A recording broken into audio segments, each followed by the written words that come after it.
Working Cows Podcast, episode 293. This episode is brought to you by Understanding Ag. Welcome to the podcast that gives producers a platform to discuss and share paradigm-challenging practices. Practices that have increased the effectiveness of their operation and the joy that their families have received from this lifestyle.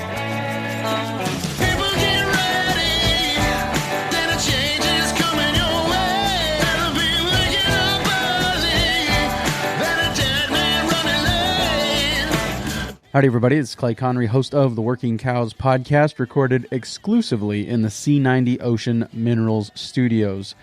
Very excited to be joined once again by Gabe Brown, and welcome to the show for the first time, Matt McGinn. Very excited to share this episode brought to you by Understanding Ag as part of the series that we're doing together. A couple of episodes a month, kind of revamp my strategy, releasing about an episode every other week now with them, generally on Fridays. Again, the best way to make sure you don't miss one is to make sure you're subscribed in your favorite app. You can do that at workingcows.net/subscribe. And we'll be dropping some stuff in the show notes page for today. Workingcows.net/293 will be the show notes page for today. Workingcows.net/293. You can go there and find some links to relevant content from Understanding Ag and some things that are germane to this discussion that we're going to have today about the transition into adaptive grazing and adaptive management that they have been a part of on the McGinn Ranch. So would encourage you to check out that show notes page for today at workingcows.net/293. We're going to be talking to Matt McGinn and Gabe Brown today, kind of about the journey that the McGinns have been on towards a more adaptive style of management. Very much looking forward to this conversation. So, Matt, welcome to the show for the first time, and Gabe, welcome back once again to the Working Cows Podcast. Absolutely. Thanks for having me, guys. Thanks, Clay. I hadn't mentioned before, Clay, but I have listened to a lot of your podcasts. So, yeah, it's an absolute pleasure for you guys to ask me to do this. I'm looking forward to it. Great to be with you again, Clay. So, yeah, Matt, I guess I'd like to just kind of hear about your path into ranching. How did you get started doing what you're doing now? It's a great question. I actually grew up on my family's ranch. It's a McGinn Ranch. It was established in 1891 by my grandfather. And so then my dad and my Uncle Mike actually ran the McGinn Ranch for basically the last 50, 60 years. So when I grew up as a kid, we actually had two ranches. My Uncle Mike's ranch, and then our home place here, where my dad and I ranch now. So basically, all my life, we operated two ranches. We were this is fun. We were a dual herd. We were your typical spring cows. We calved the end of February and March with those spring cows. And then we followed up in the fall. We would start calving fall cows in September. And then, just your typical ranch. I mean, we were, easily putting up anywhere from 3,000 to 8,000 bales of prairie hay every year and turning around and feeding all those. And then we were big into set stocking, just your traditional, figure however many acres per cow. Well, down here, it's about 10 to 12 acres per cow. And so we would set aside so many acres in the summertime to graze all summer. So you'd take whatever it was, 40 head or 50 head of cows and put in this section all summer long. And then the other half of the ranch was set idle until July 4th. And then we hayed all that ground. We basically hayed from, it's crazy to think where we are now compared to where we were, but I've heard this story a lot from different people. But we would hay from July 4th to almost September. And on that hay ground, it was your traditional, like we would harrow it and then obviously hay it and then come back around in the fall and graze the regrowth. And so that kind of gives the brief history. Before we got into adaptive grazing, I mean, it was just, it was high input. Those fall cows, we were feeding 50 pounds, at least 50 pounds of hay a day. And our spring cows were easily getting fed at least 40 pounds of hay a day. We reached a point where I went to college at the University of Nebraska and got a degree in diversified ag. And then I wanted to come home and ranch with my dad. But I've talked with Shane New and I've talked with Doug Peterson before and some others. Like, it was my observation through all this time, like, you could see the stress load. And I think Gabe could relate to this. I think anyone that's been in conventional farming and ranching can relate to this. You, as a young person, you almost feel like you're getting pushed out because the older generation is trying to tell you that there's not going to be any money to be made in this. And so when I graduated from college and as I come home and I would listen to these stories, I would observe the amount of stress, and you can kind of see this, you might say, train wreck developing. And the whole time I would sit there and be like, it's so interesting to me that we're sitting on a $10 million asset, but we're not seeing the return that there should be. So that kind of gives you a little brief history. I don't know if that segues into your next question, Clay, but go ahead. Yeah, no, it does. I guess I'm kind of curious. Are you kind of then central Nebraska? Is that where you're at? Very central. Yeah. We would be almost right in the middle, right around Broken Bow, Nebraska. The small town that we live in is called Anselmo. It's about 30 miles north of Broken Bow.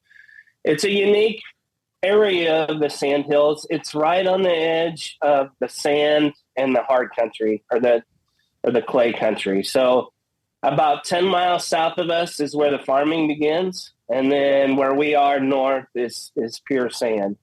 And now our place isn't your traditional, like the big sand hills. It's more low ground, a lot of wet meadows, more smaller hills, choppy sand dunes. So it's kind of unique in that aspect. There's some heavier soil, still a lot of sand, but a lot of low ground, a lot of wet meadows. Sure. So you mentioned the journey into college and diversified ag. Did that diversified ag prepare you for what you're doing now, or was it something that you had to unlearn? Well, I'll tell both of you guys a very funny story, because both of you know Burke Teichert pretty well.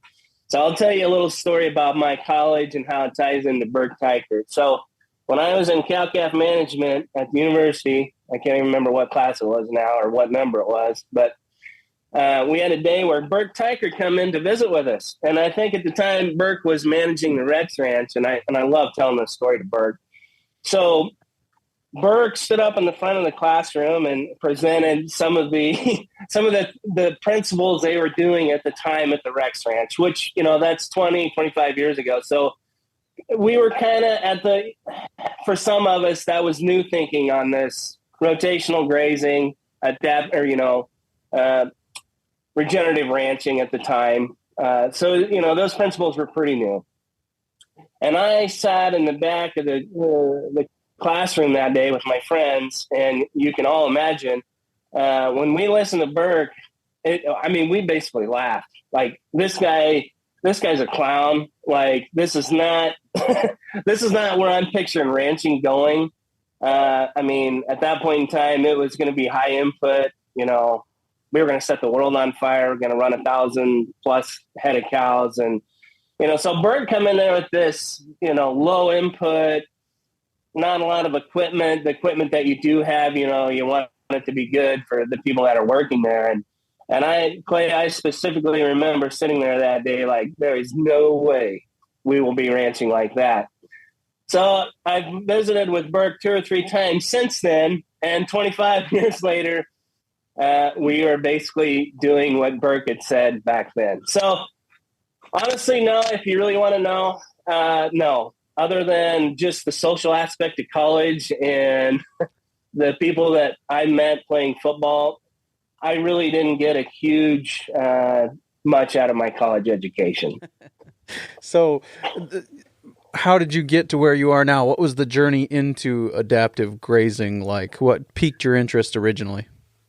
Absolutely. And it's a great question, and it's one that Shane knew loved. So my background, I went to college, I played football at the University of Nebraska, and I walked on and played football at Nebraska. And then when I was done playing football and graduated from college, I moved home. And, of course, football was a huge part of my life. So obviously it's hard to let things like that go. So I had the opportunity to be the head coach at our local high school for 16 years.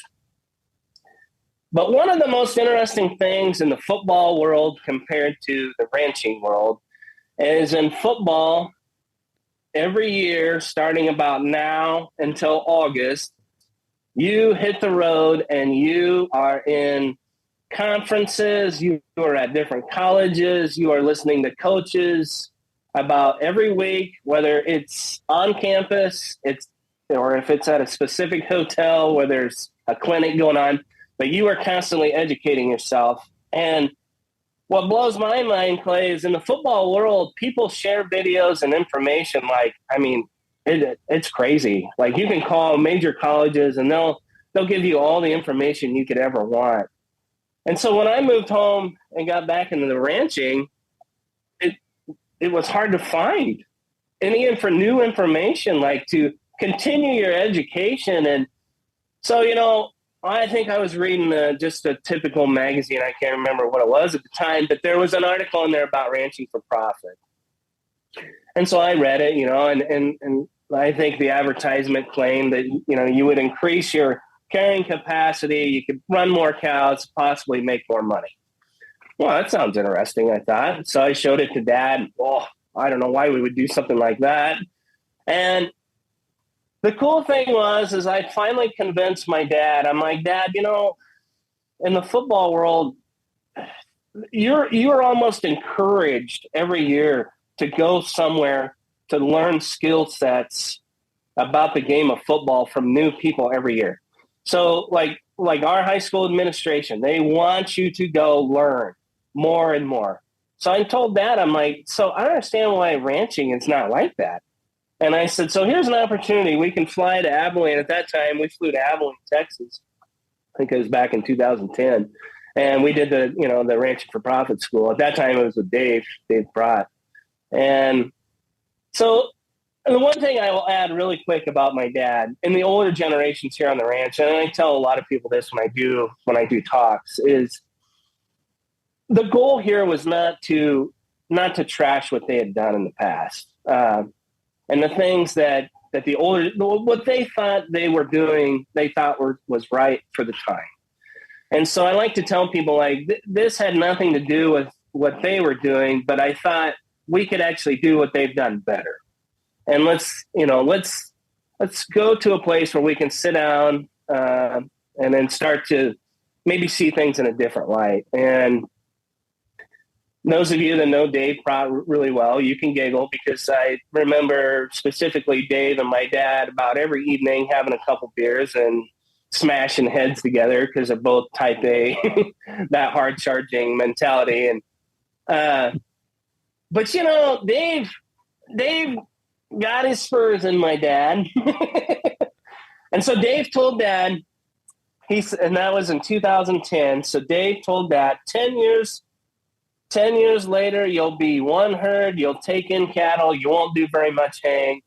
I can't remember what else, but that's basically where we are. And so kind of gives you an idea there. Yeah. So what was the first thing that you guys changed when you came home? The very first thing was, well, I can tell you exactly. This is fascinating. So here on our ranch, we have, and I've written an article that I need to send to Shane, but we have what they call blowouts. And so what that is that's erosion areas and along the fence lines and around the windmill areas, and they can be ungodly. And I think I sent you an email, Shane, to kind of describe. So basically what they are is it's a huge ripped out erosion area where the wind comes in and just opens these giant areas of sand. And so when we got home from ranching for profit, we had your typical ranch. We actually had a 4-section pasture with no interior fence line. And we had ran our fall cows in there for years. And the blowouts in this pasture they were unbelievable. The fence line blowouts and then the erosions around the windmills. And so the very first year, Clay, we went in and took one single strand high tensile line and we split that 4-section pasture into two section pastures. And we did a traditional, this is so funny, but we did a traditional, we grazed 30 days on one side, and then we would move the cattle across the high tensile, single strand high tensile, graze 30 days on the other side. And we did that back and forth until probably October that year. And, took the cattle back home and traditionally grazed the meadows that we'd hayed that winter. And Dad asked me, he goes, well, what'd you think of the rotation? And I'm like, I don't know. It seemed like it worked. So the following spring, we went back in there and we're fixing the fence lines. And these fence lines can be, and you might know, Clay, but these fence lines can be horrendous because they're either completely buried every year or they're completely blown out of the ground in these blowout areas. And they have been a headache on this ranch for 50 years or more. And it was to the point where this is just what happens, and there's really no way to fix this. So just after we put a single strand high tensile and we did just a basic 30-day rotation on each side of that high tensile, the following year we went back in to fix the fence in the springtime, and I'm standing there in one of the blowouts, and all of a sudden I see that one of these blowouts is starting to cover. There's actually starting to be some grass growth in this blowout. I had no idea what had happened. All I know is I observed that there was some growth, this blowout had started to heal with some grass. That's all I knew. So we went through, started and fixed the fence and the rest of the pastures that spring. Typical blowout, terrible, and didn't show any signs. So the following summer, we split that again, and then we did just a 2-week rotation through the 4-section paddocks. And then the following spring, we saw even more healing of those blowouts.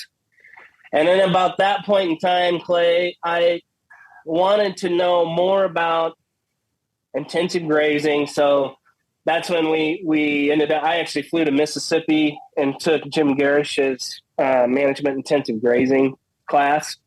And I think I told Doug Peterson at the time, I was lucky at the time, Allen Nation was still alive at the time. So I was fortunate. I got to spend 2 mornings with Jim Garish and Allen Nation just eating breakfast. Unfortunately for me at the time, I was too young to appreciate the conversation. But so that actually led, I took Jim's conference, and then I spent I think Dad and I spent 6-7 years with Jim putting in quite a diverse grazing plan. We actually now have a 3-inch pipeline that runs for 8 miles. And what we did there to design that, we actually took Google Earth and then we drew a 1/4-mile circle around each existing water point. And this was really good for my dad. And then this was Jim's approach at the time. So we drew a 1/4-mile circle around each existing water point, which were mainly windmills and a few solar wells at the time.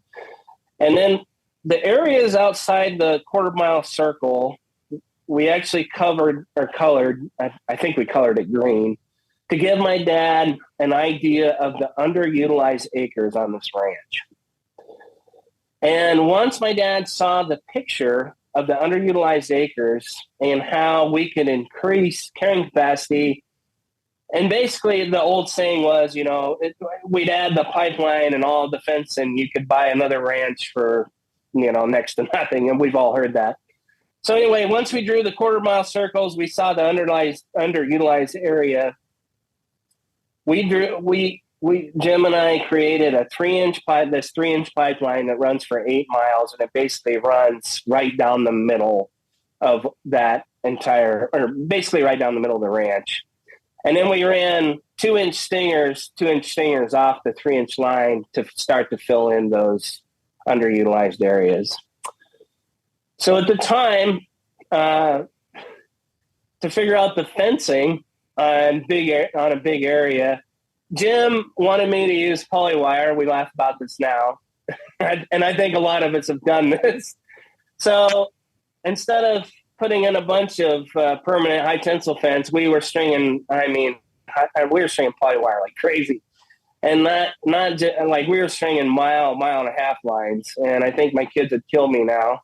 And so we strung the polywire for probably 2 to 3 years until if I put a polywire in the same place for 2 or 3 years, then we finally started putting in like single strand high tensile. And so I think now, Clay, we're up to 100 paddocks.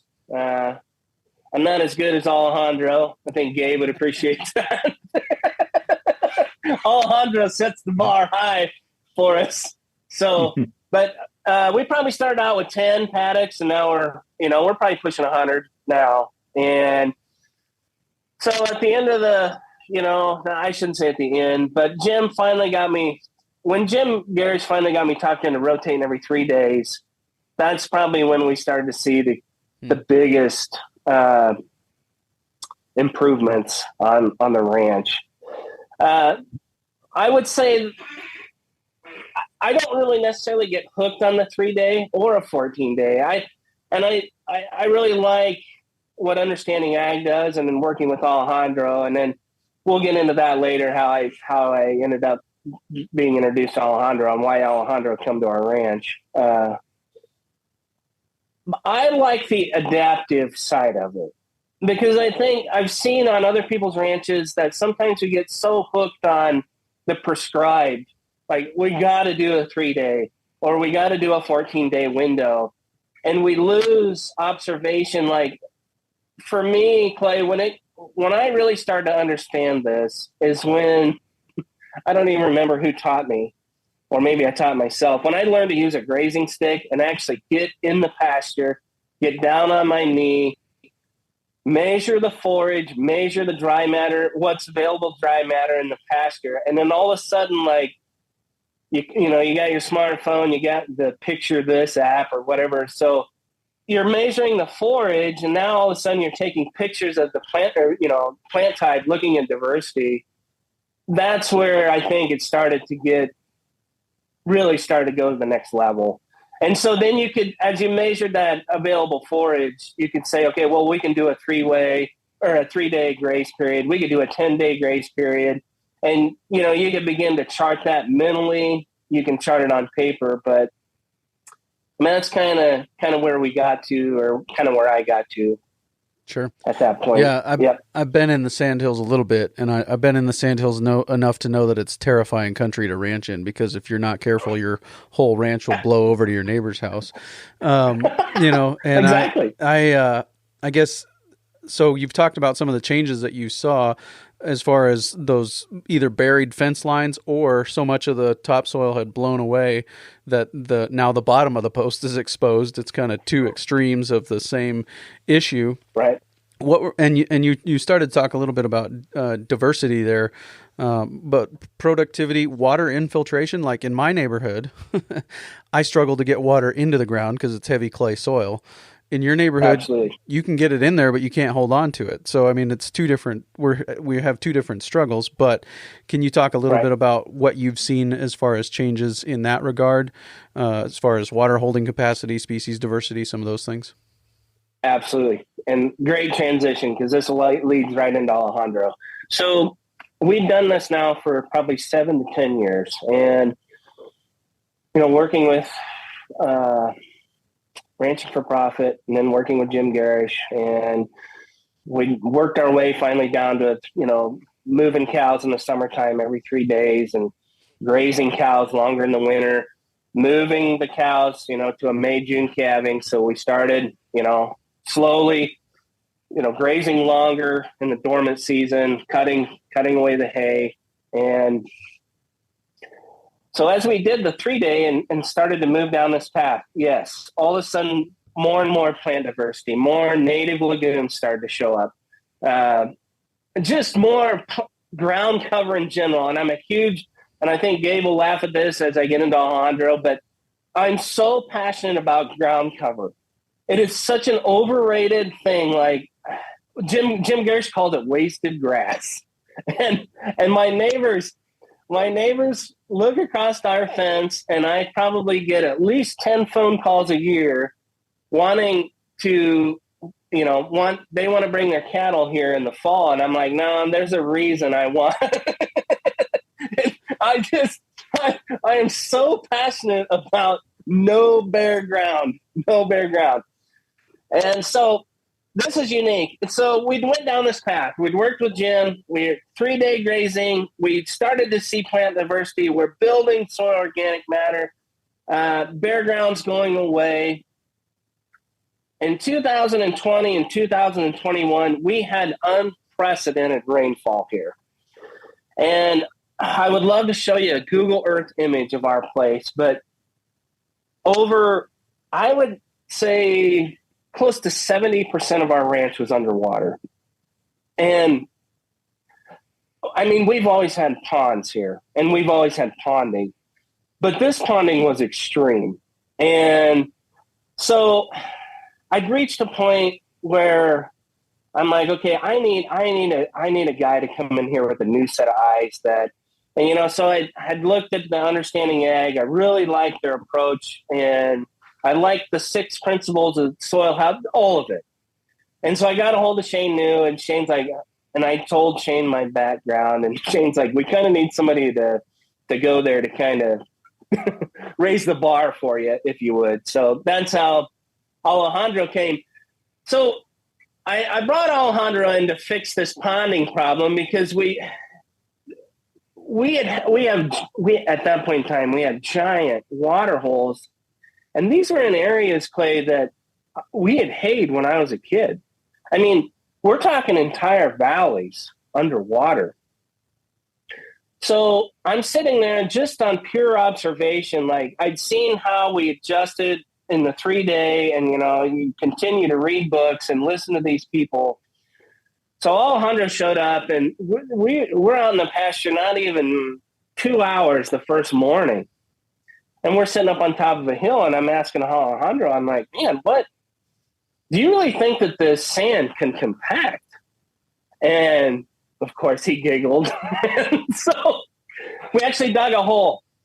And first hill range we were on, we dug a hole. And we were looking at the short root system, sideways roots. And that was one of the first times I'd actually had somebody dig a hole with me and show me the short root structure, just, the sideways roots from up on the hill range. That was from overgrazing. So then we went down in the bottoms where it should be highly, highly productive rangeland, especially in our area. If you look at the ecological site assessments, well, we started digging holes down there. It was even worse in the bottom, Clay. So we started, Dad and I and Alejandro started visiting about this. And it was years and years, Clay, of overgrazing or undergrazing and haying. And the haying, Clay, after we finally wrapped our minds around this, and I've heard Dr. Williams talk about it, I think I've heard Gabe talk about it, a lot of people, the haying is so destructive. And we were even better at it because we harrowed everything. So we would go across it with a harrow. Then we would we would straight rake it or run a dump rake over it. Then we'd bale it, and then we'd scatter rake behind the baler. So we were leaving no organic matter on top of that ground. And this probably went on for 50, 60, 70, 80 years.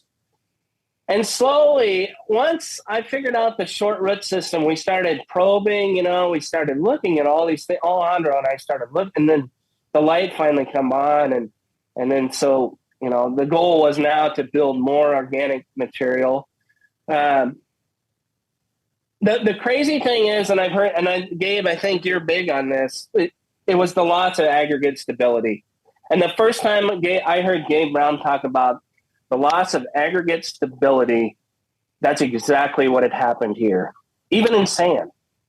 And what we've seen now, Shane knew was out.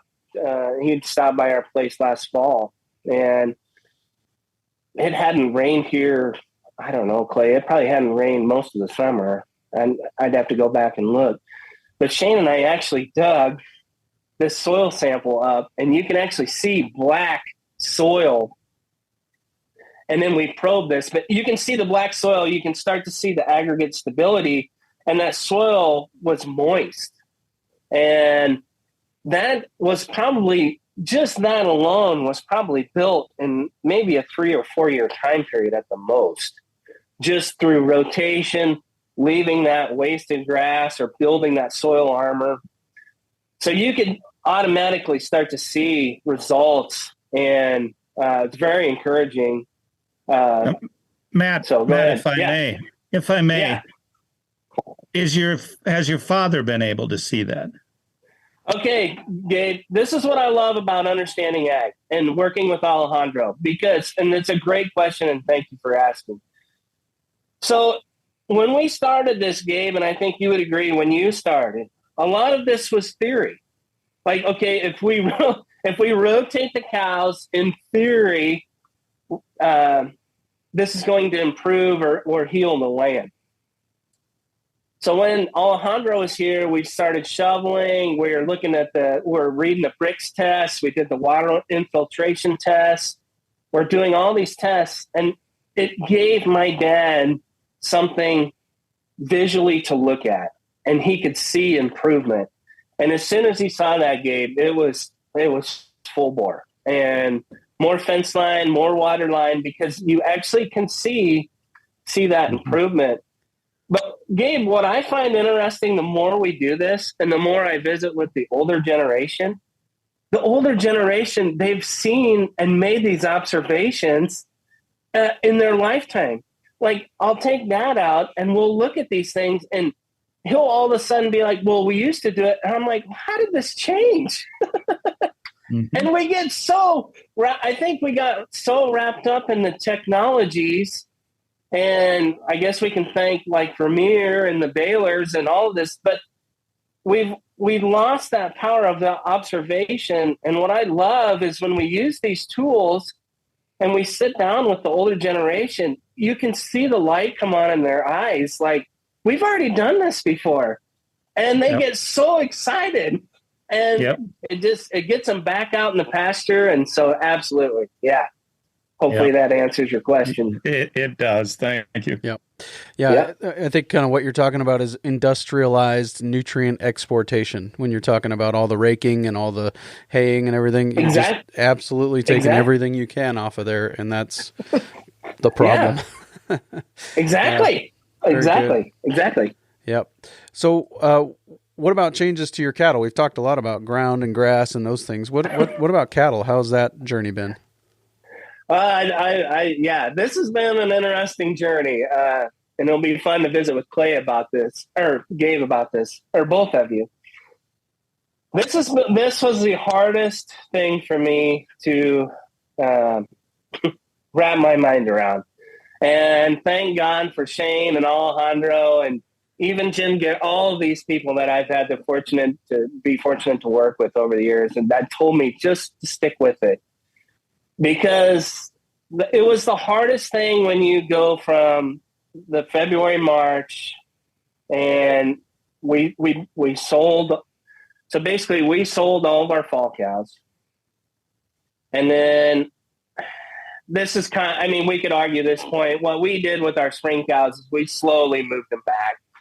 At times I've talked to Dave Pratt over the years. Dave thinks we should have just pulled the trigger and moved them the first year, got through the loss.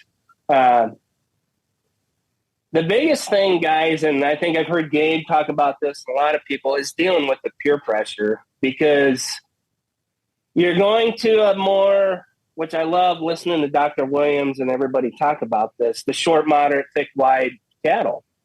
Basically, it's the cattle that Mother Nature is selecting. And it's probably taken me 5 years to 5 to 6 years to get there. It's riding, to me, Clay, it was riding the fallout.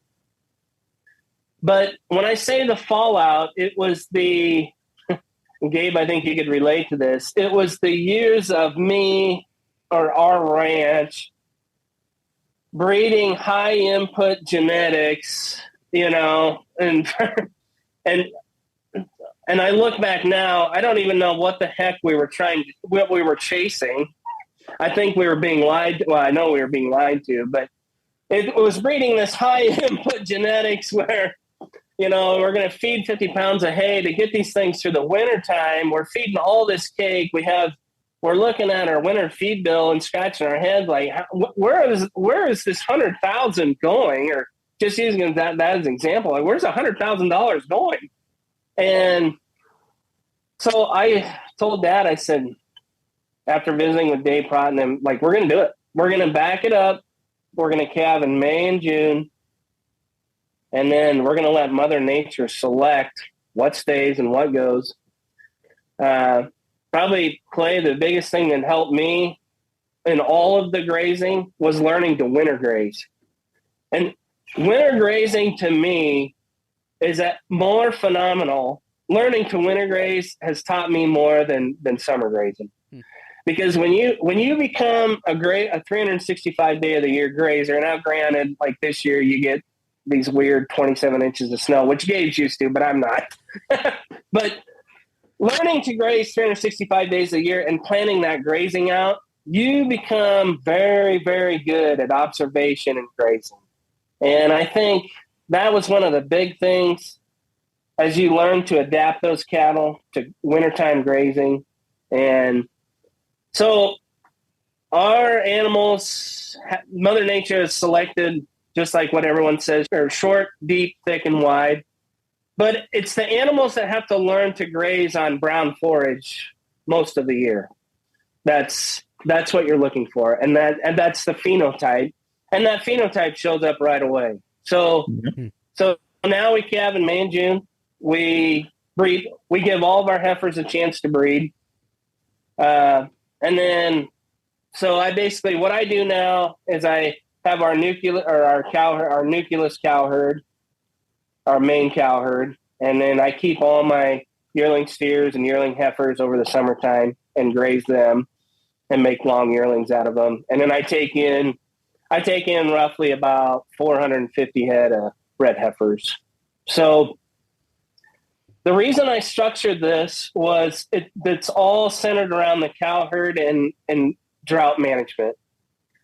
And the reason I say that, in 2012 here, we were running at max capacity with a spring and a fall herd, and we had no drought plan at that point in time. So the drought plan was to panic when we were basically out of grass and then sell most of our fall cows. And I specifically remember my Uncle Mike standing at the chute that day, and he said, "Isn't it amazing that a lifetime's worth of genetic work on a set of cattle goes up the chute in about 30 minutes? And everyone was real quiet. And matter of fact, they were pretty much sad. And I remember getting home that night, Clay, and I remember telling my wife, I never want to be in that situation again, ever. And so that was probably another transition into the adaptive grazing. And so now I show a picture when I talk to people. I show a picture. It looks like a cell nucleus, and I draw circles. And in the middle of the cell is our cow herd. And then the next ring outside of our cow herd is our yearling heifers and our yearling steers. And then outside that ring is our take-in bred heifers. And so I set trigger points based off of rainfall, like we've all learned. You know, if it hasn't rained this much, then I tell the guy that I take in cattle for, like, it's not happening, man. And so then I'll call those take-in cattle, and then that'll open up that much grass, more grass for the summer and even into the winter months or whatever. And then as we move along, the next trigger point is my yearling steers. And then, so if it looks cloudy, then I'll trigger those yearling steers. And then yearling heifers, of course, I'll breed them along. And then the ones that get bred, they'll stay. And then obviously we'll sell the opens. With the cow herd, then as we work into the trigger points, then I'll call older cows or, you know, cows that we don't like. So I'm ending up sitting on a young cow herd. And I guess another unique thing we do here, I don't know if I learned this from Burke Teichert or what. I do the long grazing season, or excuse me, the long breeding season, and then the short calving window. So I'll run those bulls, you know, I'll put the bulls in August, and a lot of times I leave them in clear to December. And, you know, just trying to add value to cold cows, you know, late breds or so when you get into one of the things sorry being random, it's just ideas are coming in my mind. One of the things when we got into the May and June, my dad panicked because we were so used to marketing in set windows in the March, when we were March calvers, and even when we were in fall calving in September. Our March calves were always marketed in January. We weaned those calves. Traditionally, we would wean those calves in November. We'd feed them a grain mix and hay, trying to get them to weigh 650 to 700 pounds in the January market. Okay. And then our fall calves, we could get into a whole nother podcast on our fall calves, because we actually held our fall calves on the cows all summer and then sold them in August off the cow. So Dave Pratt and Dad got into a fight one time about those fall cows, because Dave's like, my dad's name's Butch. He's like, Butch, did you ever think about the opportunity cost on that ground of holding those fall calves? Anyway, long story there. So when we got into a May-June window, the marketing of those cattle changed. And everyone told me that it's easy to market a May-June calf because you're constantly, you know, the calf's growing and you're hitting a unique set of markets as that calf is growing. Whether you're going to go to grass with them in May, or you get halfway through the summer, or you do a long yearling in August and September. You've got all these marketing windows. Well, my dad just paradigm-wise, he just could not see that. And so finally I'm like, well, we're doing it. And we're just going to jump off the cliff, and hopefully we can build safety nets on the way down. So, but honestly, Clay, it was the greatest thing ever, because now we hit all these marketing opportunities. You can forward contract. I mean, you've got all this available opportunity. That was just on the calves. What blew my mind is the cold cow market. So I almost think the cold cow market's more lucrative than the calf deal, because you're selling cold cows and basically the 1st of July when there's no cold cows, and it's the peak of hamburger season. So, I mean, I got guys that called recip wise. I mean, marketing cold cows is an easy deal in a May-June calving window.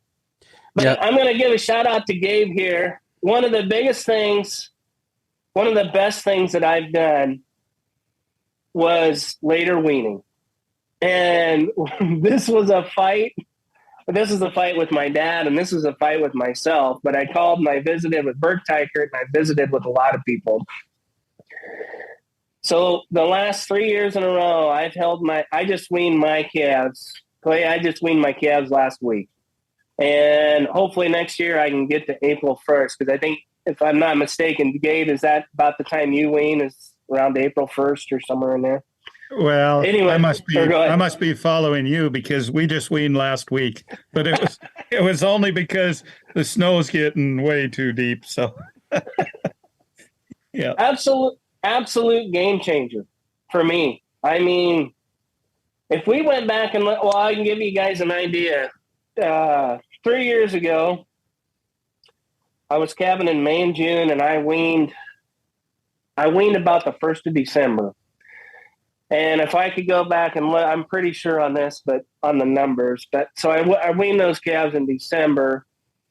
Just the steer calves alone, feeding them a grain mix until May, because that's what you got to do. You got to put all these inputs in it so you can sell a big calf. Anyway, I had probably close to $50,000 in just grain mix cost alone to get those steer calves through the wintertime to grass. To give you an idea, in the last two or 3 years, leaving those calves on the cow until now, and then I turn them out, and I might feed them a little bit of hay, maybe a distiller pellet, just to give them some energy to get us to green grass, but not very much. You're looking at, the cost was $50,000 the year we did it in December, and I think the last 2 years I probably had maybe $2,000 to $4,000 at the most until we're back on green grass. Yeah. So, Matt, let me interject there a little story. Sure. Yep. About that, because obviously what we've done on our ranch mirrors closely to what you've done. Went from early calving to mid-May through the end of June, and leaving the calves on, and realize you're talking to a guy who had a bull sale for 20 plus years and was used to selling and graining and feeding big bulls. And so we made the switch, and we did it cold turkey and left the calves on the cows. And I'll never forget a couple years of doing that. And a good friend of mine happened to be, at that time, we were selling the steers right off the cows at grass time in early April.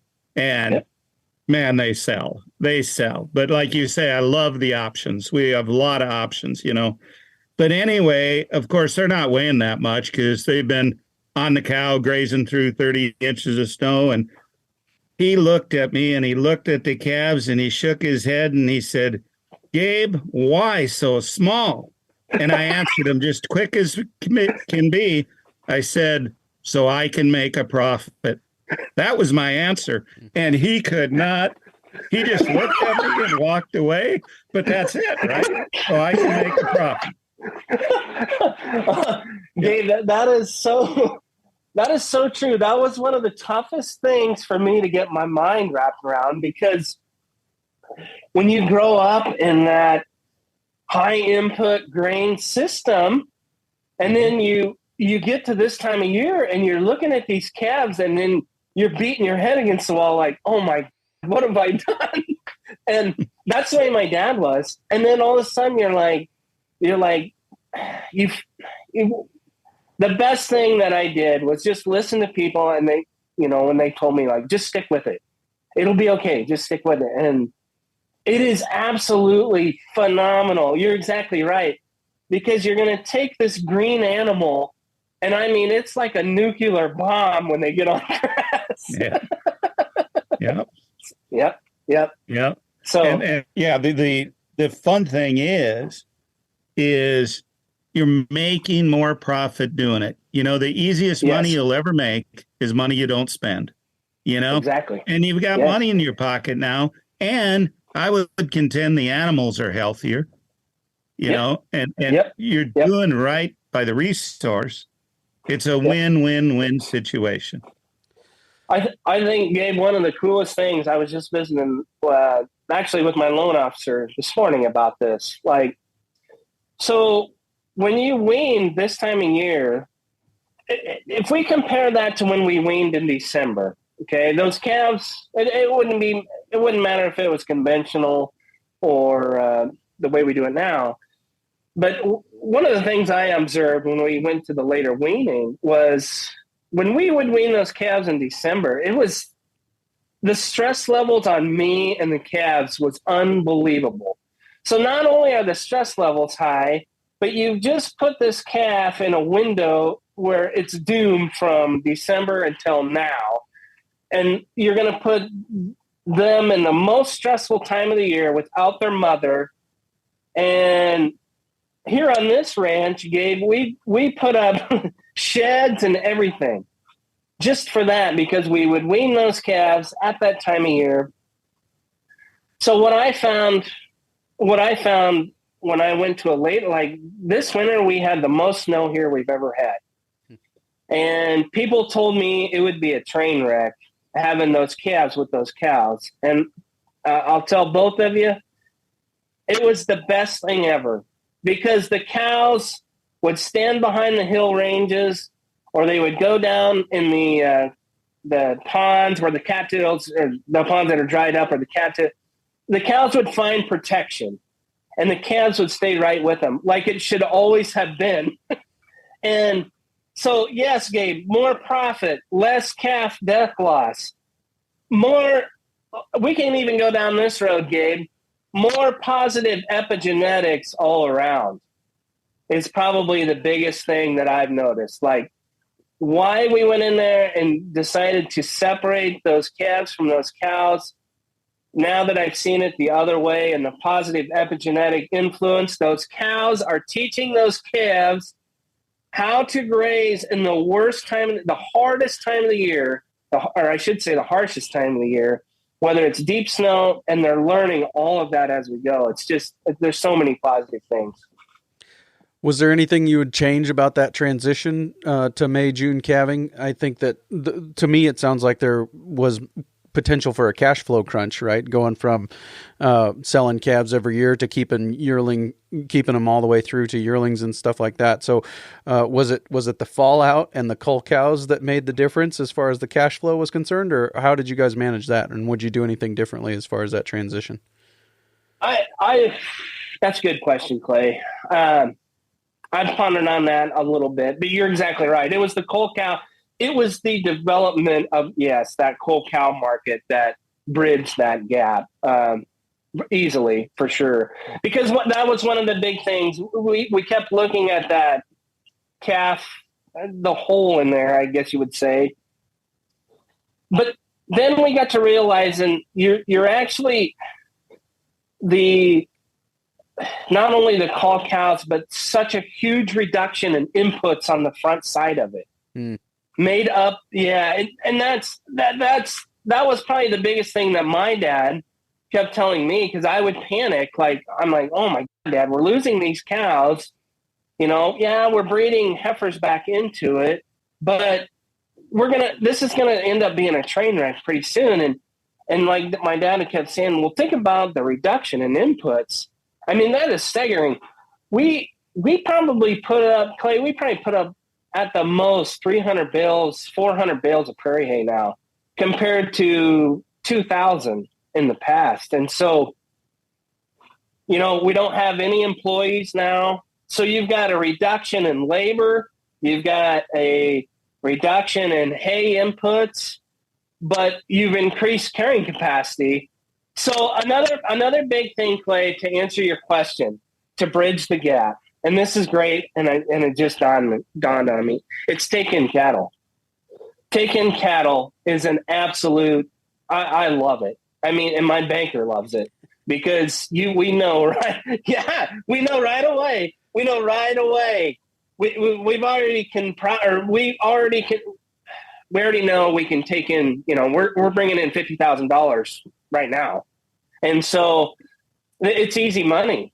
I mean, yeah, Matt, you do realize pretty soon there will be a major strain on that relationship with the banker, because you're not going to need him pretty soon.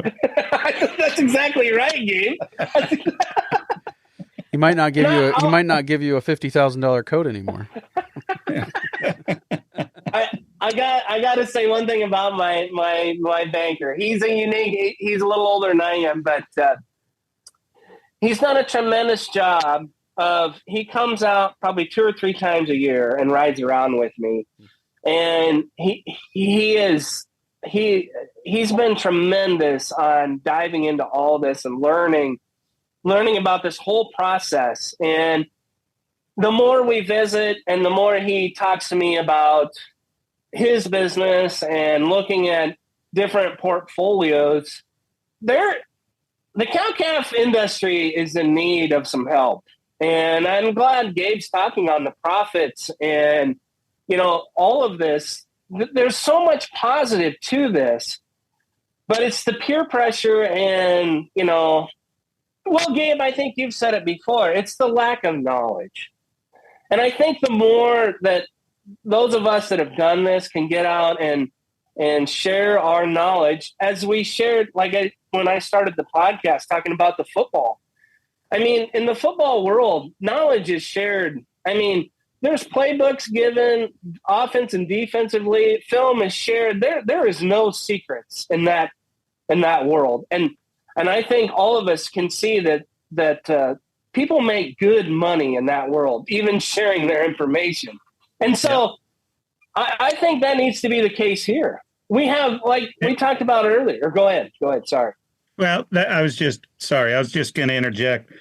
To me, that's one of the really beautiful things about regenerative agriculture. Those who are involved are truly willing to share.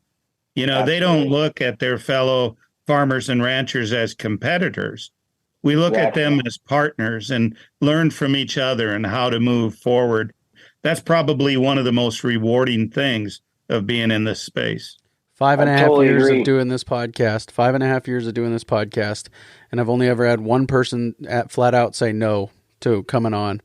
And that person, I would say, is not in regenerative agriculture necessarily, but has a very good story to tell from another perspective. So yeah, that's a testimony to that truth right there. Absolutely. It makes me think of Alejandro, Gabe. Alejandro and I were visiting, and Alejandro, it's if we can do this regenerative ranching on my ranch, Alejandro's ranch, or wherever, and then I get my neighbors to do it, well, pretty soon I've got a large area that is healing and changing weather patterns, and the water healing your community, healing the community, Gabe. Yep. That's how many ghost towns are there along Highway 2 across Nebraska? Exactly. I mean, exactly. You go west or go east out of Alliance, and there's a lot of dried up little towns there that would be regenerated along with the soil. Exactly. More productive. I mean, you're exactly right, guys. Exactly. So, you talked early on about set stocking, and I think it was 4 sections, and now you're up to 100 paddocks. To a lot of people, that's going to sound like it takes more labor. Does it take more labor to do what you're doing than it does what you used to do? Absolutely. No, actually it takes less labor. And surprisingly, though, what's interesting, the biggest thing I'll throw out there, and I have it written here above my computer at my desk right here. The biggest thing we had to learn when we got into this is you want to lead, you don't push. And the reason I say that is when we got into this, we kept pushing our cows and we kept pushing yearlings into the next paddock, or we'd push them here, push them there. And it got to be a nightmare at the start. And then when we learned how to lead cattle, and whether that can be a lot of our cows, we'll take just a half a bucket of cake and drive through them with the side-by-side, and we'll rattle the cake bucket, and here they come, and then we lead them. So our cows, we show them where the gate is, and then we lead. Yep. And then we come back the next day, and at least probably 90% of them have moved. To give you an idea on the workload, my oldest just graduated last year, and and then I have two daughters. My son's the oldest. He just graduated last year. And then I have two daughters. One's a junior in high school and the other one's a fourth grader. Those kids can move 400 head of cows by themselves. I mean, just open the gate or move the poly wire. I mean, you're talking stringing poly wire. I mean, even if you do, like when we were doing the mile poly wire, you're still probably talking hour and a half tops to string it. I mean, it's really not that. Here's a great way of putting it. So my dad says, Clay, you're going to do something on the ranch.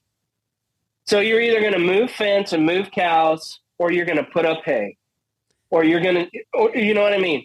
So my biggest deal, Clay, is I signed up to be a rancher, and I like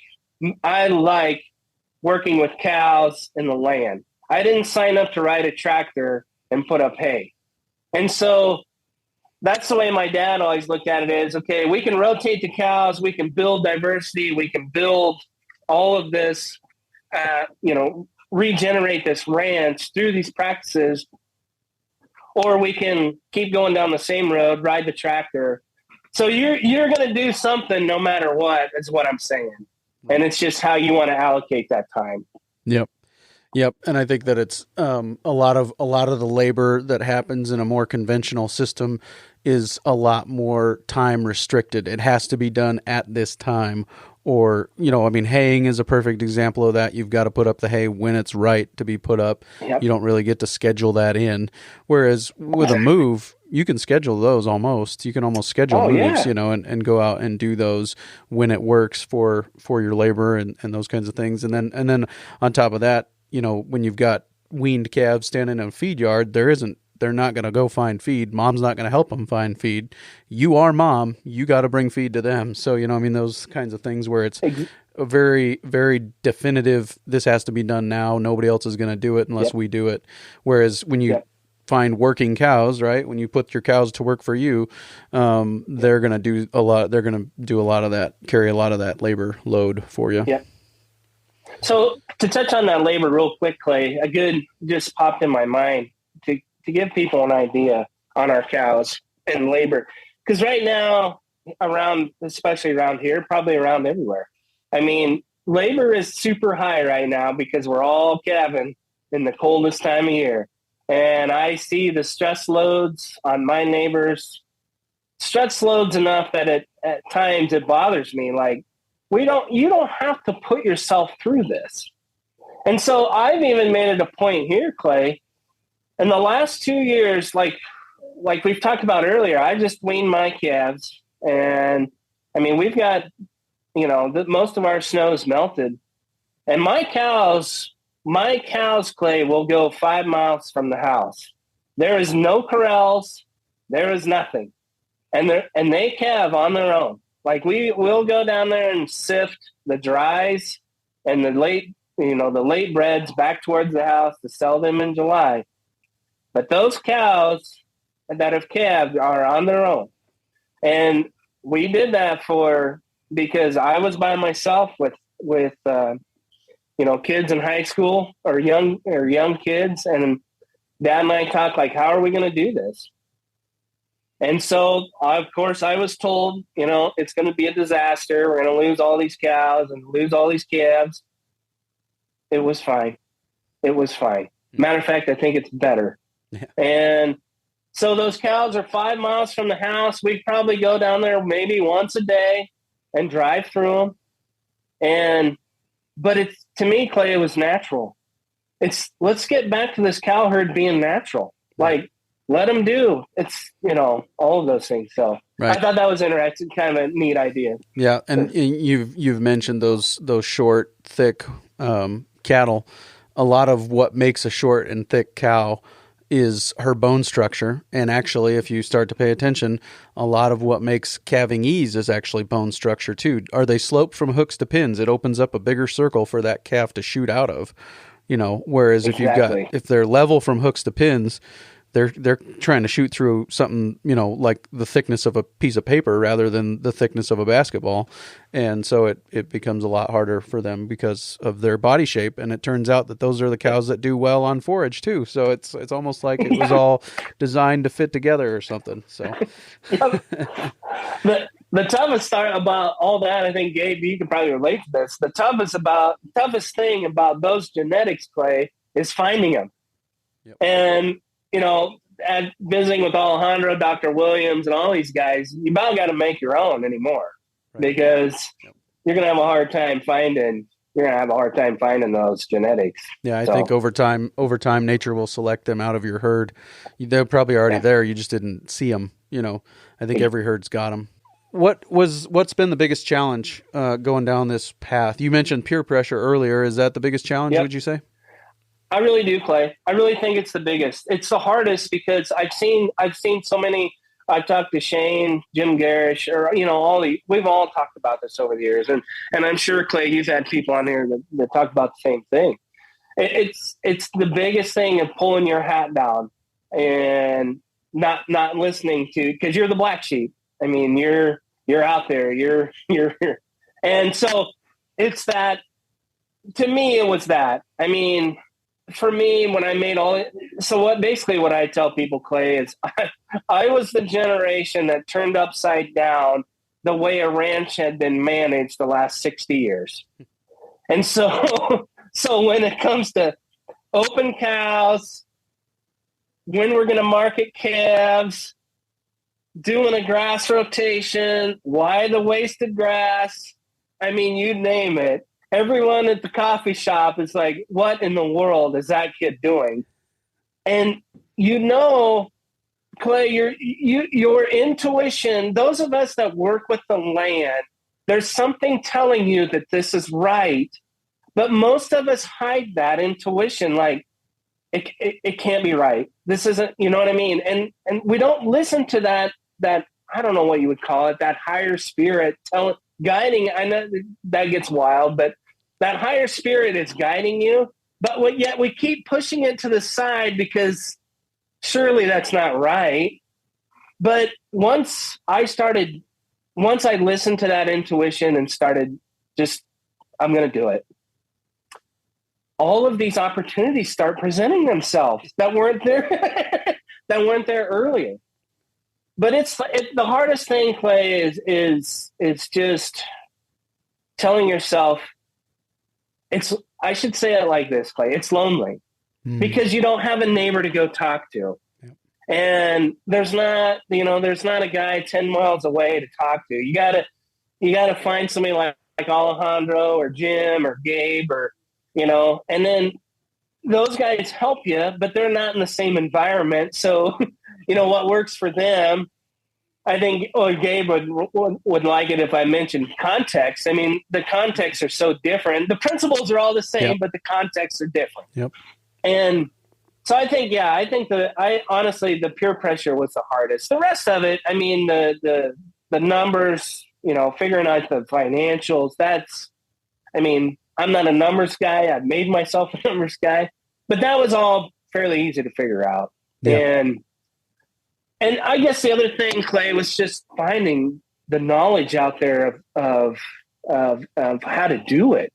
Yeah. Like when I started, Gabe was just starting. When I went to Jim Garish's management intensive grazing in Mississippi, I think Gabe was just kind of on the horizon right then. And so, I mean, there wasn't this huge amount of knowledge. You had ranching for profit. You had the holistic management, the other side of that. So there really wasn't a lot. Now with your podcast and all of this, understanding ag, ranching, there's so many avenues now and it's just getting better and better. So yeah, roundabout for me, it was probably just the peer pressure. Yeah. So, yeah. I think that we were designed. I think God created a world that works in a certain way, right? And I think that when we get in sync with how He designed it to work, that's what you're talking about. We were created to manage the earth, right? We were created to fill the earth and subdue it. And Exactly. I think that's why, that's what you're talking about, that deep sense of, oh, this is right. This is right. This is true. This is good. So yeah, I really think that it's right. I think, Clay, to go along just with what you said, for me, just the whole later weaning. I mean, I beat myself up over that. Maybe we should put a grow yard in, and maybe we should do this, and maybe we should do that. But the more I sat here in my office and I would visit with, like I said before, visit with Burke Tykert, I would visit with those people, Clay, but it was the intuition, it was that higher spirit that's like, no, this is what we need to do. Like, this is right. I mean, those other guys like Burke reinforced it. Yeah. Listening to Gabe talk, that reinforced it. But there was something driving me, and I was just like, okay, well, we're going to do it. And I worried the entire time. But now I look back on it, and it was like, I'm just glad I listened to it, because it was right. It was the right thing to do. Right. I mean, it was in sync with nature. And so, yeah. Yeah. So what have you found the most rewarding on this journey? What's been the most rewarding thing? Absolutely. And that's a great question. I love to answer this for people. The most rewarding thing, Clay, is it brought my whole family into the picture. And what I mean by that is, in a traditional, conventional ranch setting, more than likely the oldest male or whatever it is going to come back and run the ranch, and there's no opportunity for the rest of the family members. And when we got into this, Clay, I mean, my son's a herdsman. He likes working with the cattle. My second daughter is big. Actually, both of my daughters are big into, the plant diversity, the structure of just the whole planning of the cells. I mean, there's plant identification, there's soil biology. My youngest, who, like I said, is a fourth grader, likes to dig the holes, likes to look at the roots, likes to, we're looking for soil microbiology, we're looking for earthworms. So there's these opportunities, Clay, that we're never testing bricks. Sorry, I just seen a picture on my computer. We're testing the bricks levels. We're taking the plant tissue, and I'm sure most of your listeners are familiar with that. But if not, we're squeezing the juice out of the leaves, putting it on a refractometer, and then looking at the sugar, or the sugar content of that leaf tissue. So those kids, they're fired up about that. They're testing bricks levels all the time. They're doing water infiltration. So it actually got all of our family members involved, and it gave them opportunities maybe to go on and get a better education, in all these different parts of the adaptive grazing. So yeah, I think for me that's probably the biggest, is it finally included everybody. And then, like I mentioned earlier with Gabe about Dad, like it's fun for the older generation, Clay, because it puts a spark back in their eye. Like, they see hope into the future, and then they start to see practices that maybe they've done in the past, and we've forgotten those practices. And now it's showing them that it was right. What they did was right. And so I think just the whole family involvement. Yep, for sure. So last question. How do you explain what you are doing to your neighbors? When you talk to your neighbors about what you're doing, how do you explain it? I think, I'll tell you a great example. I have a neighbor that calves in May and June, the same time we do, but he doesn't do quite the rotation that I do.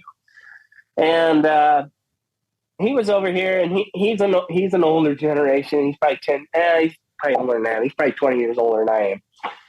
And he knows how we had managed our ranch in the past. And then he was over here one day, and we were just randomly taking soil probe. We're soil probemen and looking at the soil organic matter and everything. And it just blew his mind.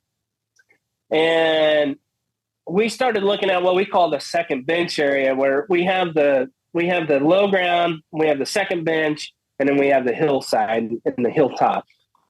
On our ranch, the second bench has always been overhayed, overgrazed, and other people, that's all they've ever seen. And so when we were riding the side by side, and he's seen all these changes, it just blew his mind. And so, to answer your question, Clay, for me, what I like to do, I don't really tell them a whole lot, but I encourage them to come visit. And I don't try to explain it to them at the coffee shop, because it's going to go over their head. But I like to keep it open and come out and let's ride around. And, let me show you. Like we talked before, like Gabe, we have all these cool tools now. We can dig and look at root structure. I can show them all different grazing strategies, 3-day windows, 14-day windows, all these different strategies we've done here over the years, and you can see the results. And so I think that's the biggest thing is I try not to overwhelm them at the coffee shop, because like I said before, the biggest one's the wasted grass. Why the wasted grass? And so I'll giggle and be like, well, there's a reason. Why don't you come to the ranch and then we'll dig into it. Sure. And then once they see it, then, the lights come on and it makes it an easier transition. So, right. Yep. Yeah. It's just like, well, let's do some math. Why do I have grass when you're looking for grass? It's because I'm intentionally leaving it there for later. Exactly. So. Yeah, that's exactly right. So I think that's the biggest, I